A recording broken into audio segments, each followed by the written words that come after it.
Hi, and welcome to the podcast. I'm your host, Walt Bayless. Today, I am unbelievably excited to have with me on the show the author of more than 30 books, a best-selling author of Your Trajectory Code, How to Change Your Decisions, Actions, and Directions to Become Part of the Top 1%. This man has been recognized by President Bush, George Bush, and the National Guard for his civilian contribution to leadership. He is a certified management consultant, and he is one of the best people for developing talent in the world. It is my pleasure and my honor to introduce Dr. Jeffrey McGee. Dr. Jeff, thanks for joining us on the show. Absolutely. Thank you, Walt, and thank you to your listeners for jumping in and spending a little bit of their time today with you and I. It's fantastic to have you aboard, man. Having a look at that bio that you've put together, that incredible career of personal growth, developing people's potential and leadership, that's just a great, horizon to be shooting for. How did that all come together for you? I think for me, like your business and like most people, you have these great goals when you're young in life as to where you think you're going to go. But, decades later, you look back and say, okay, I can see all these connections. What I'm doing today is absolutely not what I thought I was going to do. And that's really, I think, part of the anchor to answer your question. I grew up to be a journalist, a political writer. That was my passion. And out of college in the 1980s, I was doing broadcast news and print news in a large city here in the U.S., Kansas City, Missouri. And one day I just got very discouraged by how negative and bitter the nature of journalism is and journalists are. And that was not my DNA. I was raised by, really an entrepreneur family and father and parents. So I left it. And whenever you're unemployed, as I tell people, there's one job globally whenever you're unemployed. It's called a sales job. So if you're good, you'll do it. And if you're not, you'll be hungry fast. So I kind of ended up in sales. And then from that, Walt, just, over the decades, I've grown. Companies have been very successful and some that have failed. And so I've got to see both sides of the dynamic of human capital and talent. And that's kind of why I've evolved where I am today. That's amazing. Now, you're talking about being a journalist or starting from that environment and getting disillusioned with that. You're actually the owner and publisher, of course, of your own magazine, which is the Performance or P360 magazine, Professional Performance Magazine. So have you kind of taken what you didn't like about the industry into your own publication? It's a great question. So, every quarter we do a magazine and we get phenomenal personalities that, we get a chance to do interviews with, from Richard Branson to world leaders to presidents and, here in the United States, pro athletes and musicians, entertainers and entrepreneurs and military generals. And so it's a wide collection of people that I get to interact with and basically connect with them to write articles for our readership, just like your listeners here today on your podcast. The common thread between both is that our readership are looking for ways to raise their own performance bar. So when we have people that write articles in our magazines, whether it's the late, great Zig Ziglar or, Richard Branson or world leaders, it's not about using our readership as, the old bully pulpit, as they would say, but it really is to get inside your head and in 500 to 700 words, which is one page, it's not a lot of space, share an article on performance, achievement, success from your DNA. So whether it's a religious leader or whether it's a political leader, whether it's an entrepreneur, whether it's an Olympic gold medalist, it's fascinating to hear different people's take on what it takes to be successful. Fantastic. And that's what the magazine's about, and it's what my life's about, and it's also, similar thread to what you're all about. It's exactly where I am, exactly. And I think most of our listeners as well, Dr. Jeff, they're people that realize that they can design that next chapter of their lives. It's huge. Here, there's a lot of research think tanks around the globe, and there's one called Gallup organization. And, Gallup did a research model a couple years ago where they interviewed thousands of global businesses, which is a massive survey, and it's very unlike most. All surveys are typically, a controlled sample of, a dozen people or a couple hundred people. So when you survey thousands of businesses, that translates into tens of thousands of individual responders. And what's interesting is that, people today on the globe fall into three distinct categories from the survey. And what they found is about 56% of the responders are disengaged and complacent. We can debate good, bad, right, wrong about that on another time. But what that really tells you right out of the gate is if you take 100% of a group, 56% of them are disengaged and complacent. So they're not willing to take that step to be, an entrepreneur or a winner or a leader or successful. Something's inhibiting and holding them back. 15% of the people surveyed were actively disengaged. So these are people that get up every morning and it's like their number one objective is to find something to complain about, find fault about, you turn on the television anywhere you are in the world and see it on the news. It's easier to complain and to throw people down and to find fault with people than it is to solve and fix and come together. Wow. So that 100%, 29% were basically identified as engaged and doers and strivers and achievers. And that's really the listenership of your programs and mine. It's easy for someone to, I've written 2 books with Richard Branson, and he's written for my magazine off and on for over 20 years. Or, you go to a lady from England who's a phenom here in the United States, or, athletic coaches or whoever. It's easy for people to always find fault with someone. I mean, I tell people everyone has a skeleton in their closet, so you need to kind of lighten up, folks. Yeah. But super achievers also hang around other super achievers. They're very focused. They don't. It's kind of like when I'm on stage just speaking around the globe, I use a moving vehicle as a metaphor, and you have this windshield in front of you.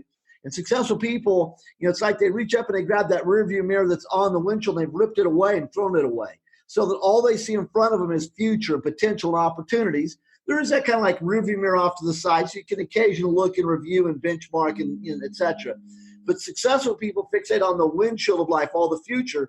And negative people, what's interesting, they get so distracted, they fixate on that little piece of the rearview mirror in front of them. They're always worried about behind. Woe is me, it's not fair, I didn't get this opportunity. Successful people don't have time to look about tomorrow. They're only looking forward, future, making success happen. Wow, that's fascinating. So from those statistics, when we look at 29% of people are driven, are active, and as we said, that's you guys who are listening to this or watching this right now. That's you. We're talking to you. And the statistic of the 56% who are disengaged or disconnected. Do you think that somebody in that group, Dr. Jeff, could wake up one morning and turn that around? Absolutely. It's one of the things, I spent a lot of time in the book that you referenced, Your Trajectory Code. What's interesting is if you think of those 3 subsets, if you want to, as a listener, accelerate your success, then think about all the people you're going to interact with on any given day, your colleagues, coworkers, employees, bosses, your neighbors, just any human being you come across. You're going to fall into one of 3 camps. So the 56% that's disengaged or complacent, think of a question mark as a symbol. These are people that are looking for someone to answer what to do next and give them some clues. Right. And if you don't give them some clues, then think of the other 2 subsets as the real influencers, Walt. So 15% are negative. Basically, that's your negative sign group. 29% are proactive, productive, or positive. There's your plus sign group. Well, if you think about it this way, that 56% gets up every day, unless someone engages them and influences them and shows them another way, they're just going to keep floating out there. And I think a lot of people, back to your question now, don't realize they're floating until they do wake up one day and go, holy crap, I'm 40 years of age, and I look at some other 40-year-olds that are a lot more successful than I am. A lot of other 40-year-olds are about the same place I am, and so others are worse. I still have a whole lot of life in me left. What do I need to do to step it up?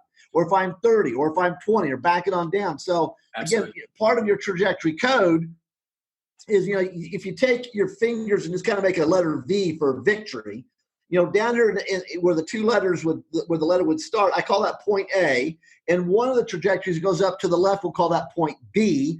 And the one that goes to the right, we'll call that C. Well, one of the models we use in psychology, Walt, to answer your question as to how anyone can change their station in life, how anyone can accelerate their station in life, is a model called the ABC model of human behavior. And that ABC model of human behavior says A is activating event. So an activating event starting point, plus B, your behavior. So an activating event happens. You're going to do something with it. Your behavior is going to equal letter C, and C is consequence. Consequence, another word for outcome. Yeah. So what I've done is I've simply businessized that model. Now, if I go back down to this letter V, for example, think of A down here at the bottom, and then think of letter B going up to the left, and it's a finite line because dead end, it's derailment. And letter C goes out into infinity, success. So now let me take it a little bit further. So if you think of that A as a thumbtack on a wall, and 2 threads are hanging straight down to the floor. One thread you're going to tack up at letter B. The second thread you're going to tack up at letter C. And so there's a point at which down here from A where those 2 threads are leaving, where they're one on top of the other. This is the defining element of success in everyone, is that little space above A where those 2 threads are leaving A, they're one on top of the other. So if a person realizes, if I say what I'm about to say at A, where will it take me? Will it take me towards letter B, which is failure and derailment? Then I can make a 1% recalibration and get back over on trajectory A to C, which is success, because C is also going to represent success. And you can do that all day time. You think about sending an email or saying something, or which line do you stand in? You're driving your car down the road, which way do you go? Successful people realize success is about the 1% calibrations and 1% recalibrations that you make along the way. So the faster you can retrain yourself to realize every time you start to do something as an activating event happens in your life, you can take control of changing these things. I'm driving down the road this morning, traffic comes to a stop. I can stay in that roadway the way everyone else is. As far as I can see, there's your 56%ers. I can stay in that line and complain, there's the 15%. Or I can, in essence, look at my map on my phone or my car or common sense and say, what adjustment can I make right here, right now to get me back on track and successful? I did that, boom, that's why I'm on this podcast with you. Beautiful, I love it. And what's fascinating for me, Dr. Jeff, is that every single day of our life is that thumbtack in the wall, as in, no matter where you find yourself today, no matter if you're down the path, like, we might meet somebody, you and I, and this particular person has had that, woe is me kind of blaming and situation, or they might find themselves overweight or unemployed or whatever the situation may be. If we can grab hold of that person and say, today's the day that we put the thumbtack in the wall and our trajectories start from this day forward, you have the choice right now of what you do. It doesn't have to be a result of where you find yourself now. I think as a success-orientated individual, every single person in that group recognizes the fact that today is thumbtack day. Today is the day, no matter where we are, that we have had success. Well, great. We still have a thumbtack in the wall of our A and B paths starting from right now. Absolutely correct. And I love the way you've just said that. I mean, if everyone were to kind of think about it as, thumbtack day, then what is it that you're doing to change your trajectory? I mean, the book was written because I use this trajectory code modeling concept with all of my entrepreneurs and business owners and leaders, and when I speak to YPO and entrepreneurial groups all over the planet. But in terms of applying it to from a personal standpoint, because I've only written one personal success book. It was with John Wiley, which here in North America is one of the largest trade book publishers in the world, and became a bestseller. And that's exactly what one of the business women in one of my audiences that I've been working with for over a decade, one day she came up and she talked about, she had 2 teenage boys and one was starting to go off on the wrong trajectory. She sat down and explained this trajectory model to her husband. It made sense. As a family, they got their kids together at the kitchen table and they wrote down their family's values and what's important to them as a family, because those are all letter C's on the trajectory model. And they put that on a piece of paper, put that on the refrigerator. And she said it changed every conversation in her house when both the kids are on the right trajectory. She's starting to get very emotional as she's sharing the story. And that was kind of one of the seeds that led to me writing this book from a personal standpoint. So I like your way of saying it for your listeners. Think of every day as a thumbtack day, but not only is every day a thumbtack day from the standpoint when you get up, but throughout the course of the day, you have a whole handful of thumbtacks. And every time you're given a new situation, that's letter A. A new stimulant, that's letter A. A new opportunity, that's letter A. Think of that thumbtack, as a metaphor in the air. What are you going to do next? Are you going to seize the opportunity, or are you going to let it go by? And a lot of times, again, we live in a parallel universe. Anything that you're thinking, Walt, down in Australia, there's a good likelihood I'm thinking it up here in the United States. The difference is whichever one of us takes action first, typically is the one that gets market share wins and gets to get the pie at the end of the day, as they say. I love it. A lot of people, they want the fruit of your labor, Walt. They just don't want the labor it took to get there. Yeah, that's it. And then there is no fruit without labor. That's just a myth. So, Dr. Jeff, you said that you've started many businesses. You've had some great success. You've moved careers forward and backwards. You've made some mistakes, and you've had an amazing life moving forward from there, on that trajectory path. If you could go back 20 years and speak to a young Dr. Jeff McGee and say, "Hey, man, here's some wisdom from the future," what would you tell your younger self 20 years ago? That is profound, because I think what people need to realize is that what you and I learn on any one day is transferable forward versus backwards. But I think to answer that, let me qualify it. When we are younger, we are idealistic. And that idealism is great. And the reason we're idealistic is because no one has kicked us in the butt and knocked us down. And what that means, we don't have war wounds. As you start to get older in life, you become a little bit more jaded or a little bit more focused. You become a little bit more critical. You become a little more guarded. You have wisdom and knowledge and experience, so you're not as idealistic. If you can marry the two together, where as you get older, you can still stay idealistic and entrepreneurial, then you would accelerate your successes even more. See, almost everything that holds us back as an adult is learned behavior. We learn fear. We learn ramifications to behavior. We learn bigotry. We learn can't do. We learn don't want to do. We learn everything that holds us back. So now if I were to go back to that younger person, I would say, look, people are going to lie to you. People are going to take advantage of you. It's human nature. Some people find it easier to try to steal from your intellectual property and steal from you than to just go do it themselves. And it actually takes more energy to be disingenuous than it takes to just be genuine. Yeah. So one of the pieces of advice is I would say be a little bit more realistic in your idealism so you don't get burned as many times and taken advantage of as many times. You know, the 3 businesses that have failed me tremendously in my life were all 3 because of a business partner that I trusted when I never should have trusted them. And so my last business, when I left it, you know, I had 13 epiphanies, 13 ideas that I left with it. If I was going into this business and did not know Walt, let's say, I would have asked 13 things definitely before I got into business with you. But because Walt and I knew each other for decades, we went into business and I didn't think to ask certain things, and that's what got me in trouble. And so from that, I even wrote a white paper, and again, your listeners can reach out to you and I'll get you the white paper, but it's, you know, again, 13 things to do in starting, running, or merging, or collaborating, or partnering with another person to make sure you don't get in trouble. So those would be some of the wisdom things I would give to the young Jeff. I'd say still go for it. Don't waste time with things and people that are not willing to, saddle up and be at least 50%. Quit carrying everyone else on your back. Those would be things I would have said. Now, the problem with answering that question, Walt, is that what I would advise that young Jeff would change my trajectory then, and I wouldn't be the Jeff that I am now. So, I was just going to say that. Yeah, so there's a good and a bad to that going back. With every lesson, with every setback, with every stumbling block, there's obviously, you know, that change of trajectory, coming back to that terminology again. So my question wasn't really about, would you change where you are? Because I think from all the people that I've met in my life, when I say, what would you change? They would say nothing, because everything has led me to here where I am. And, you know, now I have, so they would say nothing. That's exactly it. I completely understand. I guess my question then, let's rephrase that a little bit. Let's say that we're talking to a group of people who are driven, Dr. Jeff. They're people that want to achieve in their life. They're people that know they have the ability to choose their own destiny. And they're saying to you, today's my thumbtack day. Today's my wake up day. What advice would you give me to be able to accelerate my drive forward, to be able to handle some of these speed bumps without getting derailed? What would you tell that person starting today? Different question, Graham. So one of the models I've used for many years in my management, leadership, coaching, consulting, and in trajectory codes, a model called your player capability index. The player capability index is a huge piece of my secret sauce, basically.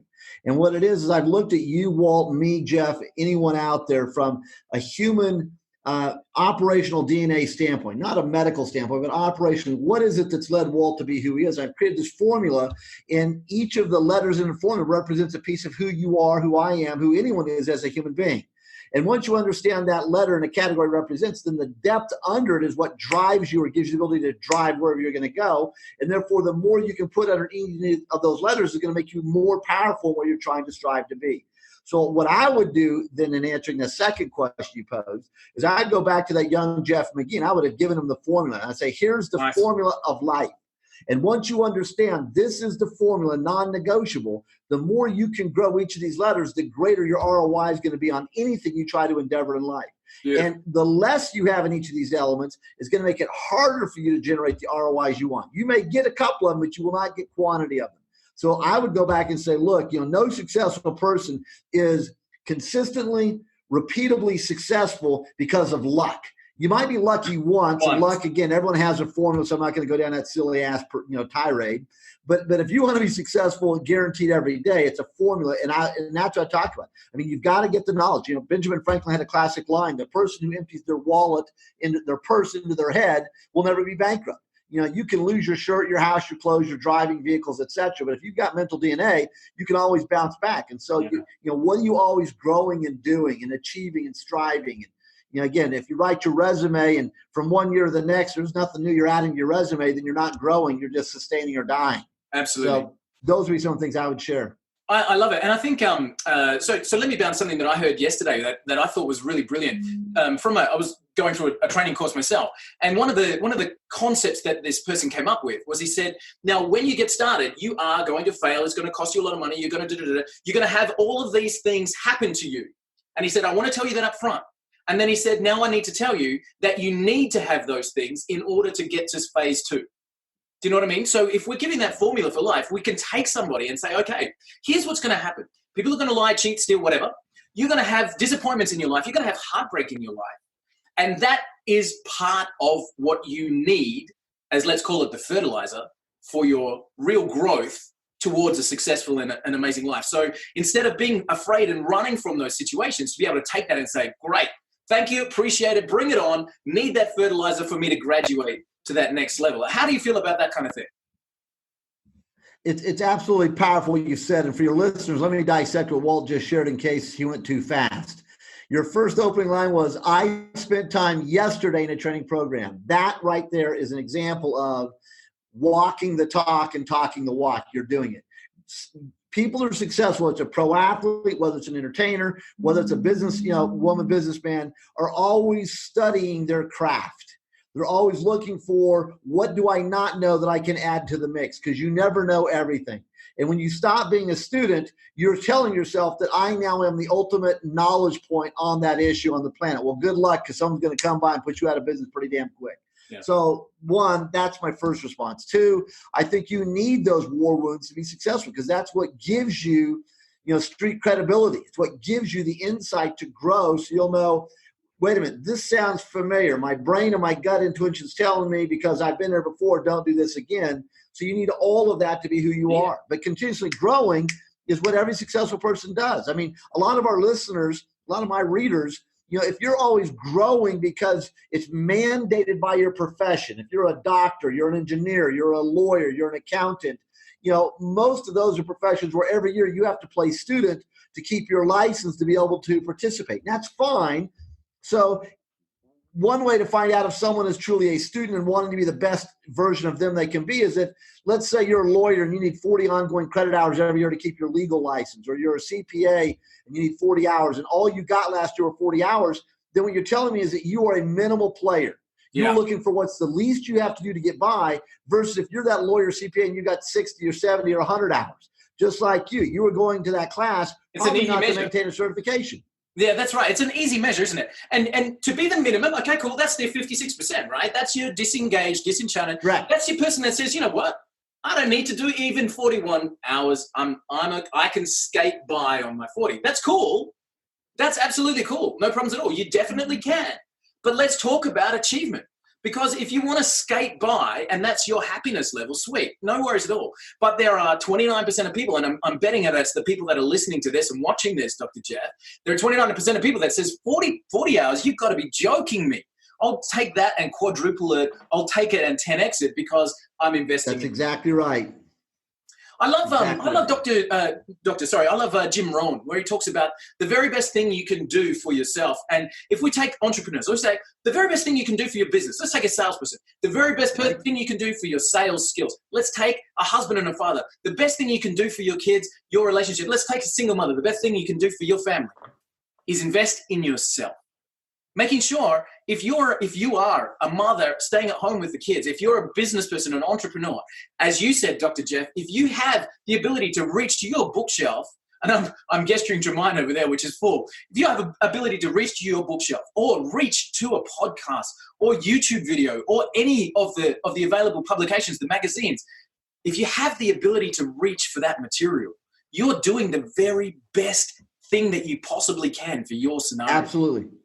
Again, you push yourself from the question, as listeners and readers, and what you and I do. Where do you want to be? That's your own Q&A. What timeline do you want to be there? That's your own Q&A. And then kind of look in the mirror of life and ask yourself, do I have the mental DNA right now to get me there? And if that's yes, then why are you not going? You need to lean forward. It's your passion that drives you. Jim Rohn, you talked about, great wisdom on personal development, success, and sales was kind of his space. Same thing with Zig Ziglar. Zig Ziglar wrote the 4 to 2 my books and was a great mentor to me. Both of those are gentlemen that reached out to me way before they passed away and gifted to me, dozens and dozens of unpublished articles that we still run in our magazine today. Fantastic. And it goes back to your element that, people that are truly in that 29% factor, success and moving forward, or what I really kind of even boil down to the 1% factor. It's a very small percentage of people that truly achieve, because it's not a lot of people that are willing to do the hard work that it takes to achieve. It takes a lot of work to get to those places. And a lot of times people are not well balanced and well rounded. So once they get there, if they don't have the ability to sustain it, then they fall bad. There's lots of great success stories in music and entertainment and athletics, just in your and my living lifetime, that are destitute today because they were not taking the spirit of what you do with your podcast in terms of how do I always enrich me to make me better? Who's my mastermind? Who are my mentors? Who am I mentoring? Who am I giving back? What's really, what I'm wanting to do. One of your earlier questions about part of, what the advice be to a young Jeff McGee or anyone. If you're looking at where you want to go in life, the professional side of your life is where you're going to spend more of your awakened hours than the personal side. Yep. We all have 24 hours on that clock. And if you factor out sleep, unless you are already, independently wealthy, then we're all going to be spending time in professional pursuits. And at different age points in your life, that's more than your personal. So you've got to make sure what you're doing, you're passionate about, you love it, you're gifted into it, it's meaningful. If I was to give someone advice, what's the business that has a long runway that can be sustained? That's the other problem. Sometimes people get into a business and they're not innovative, so it has a great run for a short distance and then blows up. Absolutely. I mean, there's so many examples of that around the world, and more as technology comes. But I think for the person that is scared of that, the answer then is to be the studier, the educator, the one that's always learning, because then you can be Kodak that has a amazing business that gets turned on its head, or you can be Steve Jobs who's taking that same technology and just making it better. So I think that's cool. Jeff, let's give a gift to some people if we can from some knowledge. Let's take somebody who's struggling. Let's take somebody who finds themselves in a tough situation right now. Maybe they're an entrepreneur. Their business is in a cash flow crunch, as so many of us come through that path. Or maybe they might be in a personal situation where something's happened in their life. How could you take that person and help them reorientate to where they can feel the road underneath them again? Great question. So again, there's a lot of ways to answer it. So let's go back and build upon something we've already discussed so it's easier for your listeners. So I would take the trajectory code model, which is visualize the letter V for victory. And where those two lines start at the bottom, that's your A starting point. So you've just given us a point A. How do I help someone professionally, personally, that's at that point where they're exhausted, frustrated, losing hope, or something's not going right? So I would say, okay, hit pause, and you need to physically remove yourself from your norm. Physically remove yourself from where you are. So that could be as simple as walk out the door of where you're working or living or sleeping. And if you normally take a right, walk to the left. You've got to physically get away from all of the stimulation that's right there in your face. Yep. And then you can back up and start asking some questions such as, who do I know, whether I have talked to them recently or not? Who do I know that if I genuinely reached out to them and had a little bit of a plan in my head of here's where I am and here's where I'm trying to go, can you help me do X to get there? Or what would you suggest I do to get there? So that's the starting point. 1, change your physical venue. 2, where is it you are that you want to change, and think of the next first step, not the long step way down the road. Just what's that first step? Second, so that's one layer. Second layer is to take a step back and say, wait a minute, is my current situation being manifested because I'm overextended right now doing a lot of things? So you could say, okay, if I were to write my budget down real quickly on a sheet of paper, maybe I am right now incurring additional financial stress and burden because I've got all these other bills that I really don't need any of them.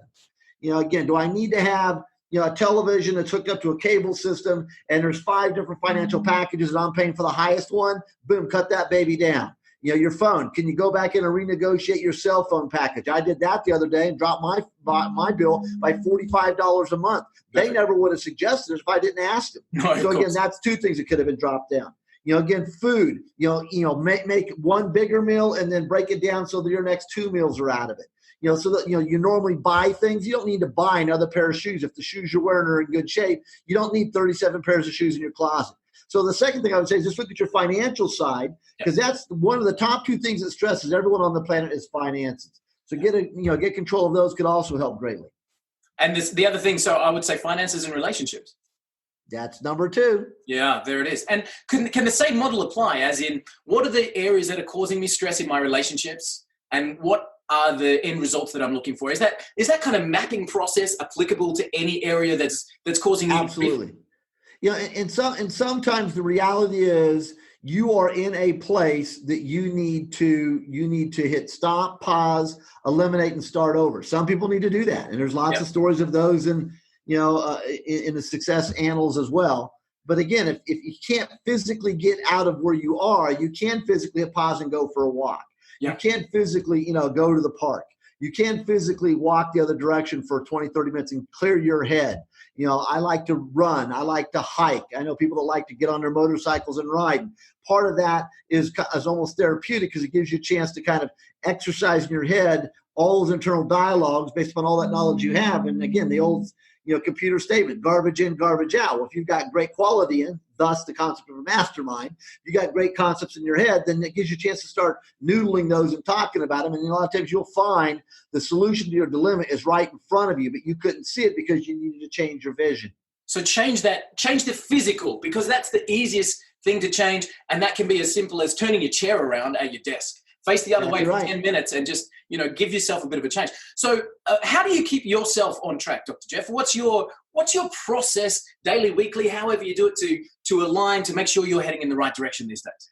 Great question. So there are several things I do. One, I am a very good student of time management. So I use some time management tools to keep me focused on a daily, weekly, monthly, quarterly, annual basis. At the end of each year, I do a retreat. Used to do it with my staff when I had my companies. I still do it even now. I'm a solo practitioner. At the end of each year, I pull out in my last 3 years calendars and physically look at what I did, where I went, what I accomplished. I benchmark that against what the goals were at the beginning of that year. I can see them to the end of the year. And I use that historical data to hold me in check as a reality check as I calibrate for next year. So I always do my own year-end retreat for next year. What am I going to do that really is going to have meaning to where I'm headed in my life? So those are a couple of quick things I do, and I stay focused. Again, I'm a pretty good student. Sometimes I slip and fail, but I'm a pretty good student of not participating in conversations, activities, situations that, while they might be fun for that moment, are actually going to derail me from where I need to be. Because again, it's very easy to slide off trajectory. Yep. I mean, no one for the most part chooses to be a drug addict. Sure. No one for the most part chooses to become an alcoholic. No one for the most part chooses to go get fired. Yep. But it's little things you started doing without realizing it took you off of trajectory AC, which is about success, that slid you over to trajectory AB, which is the derailment and failure zone. So I try to stay pretty disciplined about those sort of elements. There's a key word that I actually had it in my mind to ask you, and I'm glad you brought it up. The word discipline. How would you? This is a personal opinion, Dr. Jeff, but in my personal opinion, discipline is the master skill. It's the one that can really change everything for you. Do you have a process that you can help people with to develop a stronger discipline, I guess, a straight line of the path they're walking? That's a powerful question. Let me respond to it a couple of ways. So with Performance Magazine over the past 20 years, I've had the opportunity to have phenomenal people write and share articles. Sometimes I'll have people that'll say, I'd love to participate, but I don't have time to write, so I'll do a Q&A with them. And there are 10 questions. There are constant questions I ask every one of them on top of then additional questions, because those 10 are going to end up being in a book. Imagine, Sir Richard Branson, Tony Blair, the Dalai Lama, the last 3 presidents of the United States, et cetera, have all answered those 10 questions. And so if I were to put them into a book, but one of the questions has led to the answer, and it's what you've just said. So for your listeners, I'm going about answering Walt's question in a long way because it's important.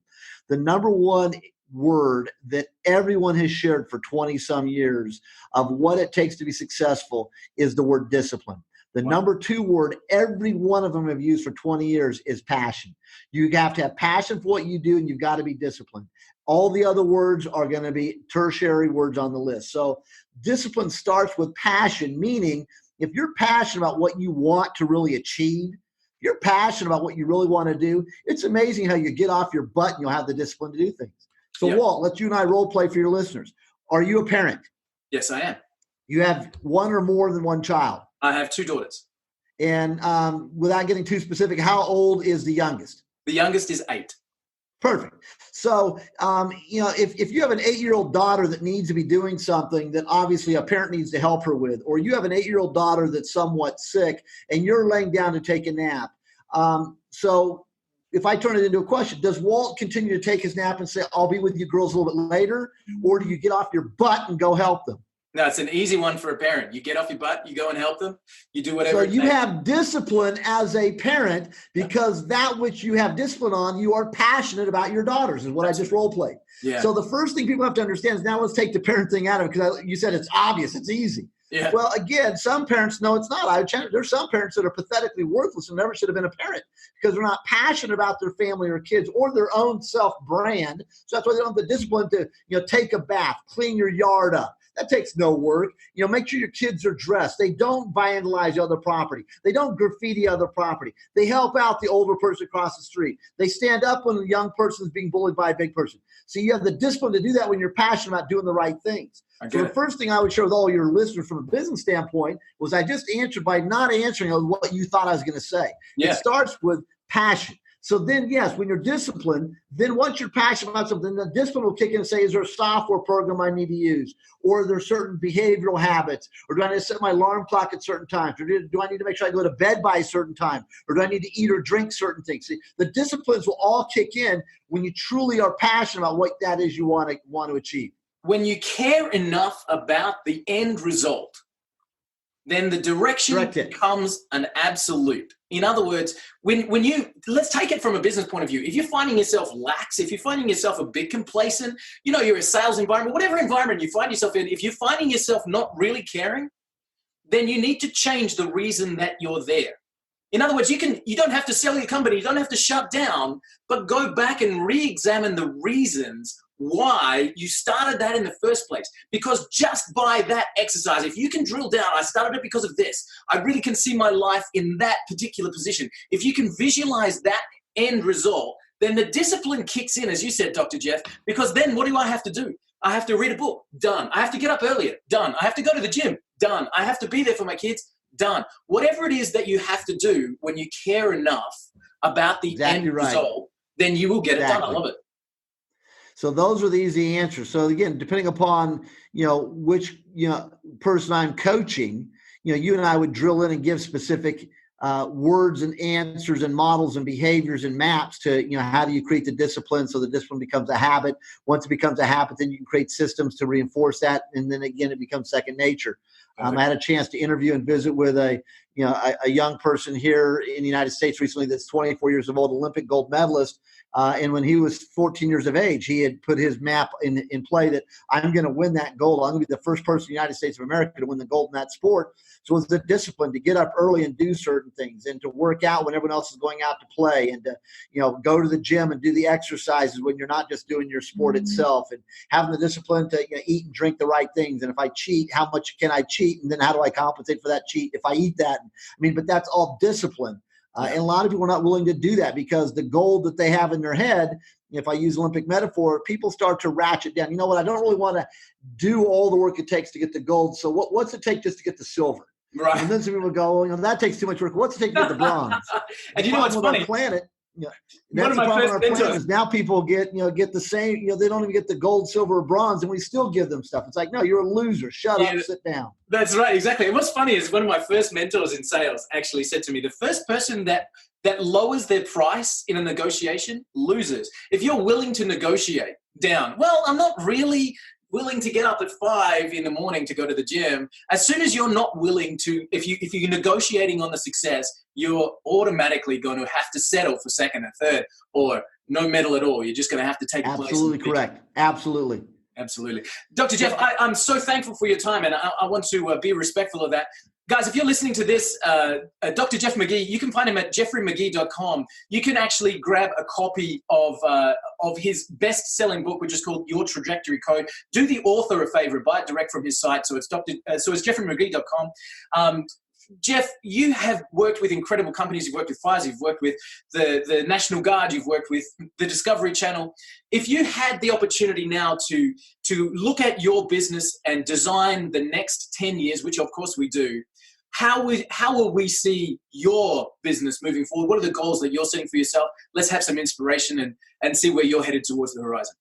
I love it. Appreciate it. So one of the things I've recognized with business owners and business leaders, benchmarking that against Fortune 100 corporations globally to small startups and mid-cap businesses in between, is that the talent development that you and I have to grow through, because it just can't happen overnight, to truly be a phenomenal leader can be measured, and there are quantifiable key performance indicators. So I've built what I refer to as the Leadership Academy of Excellence.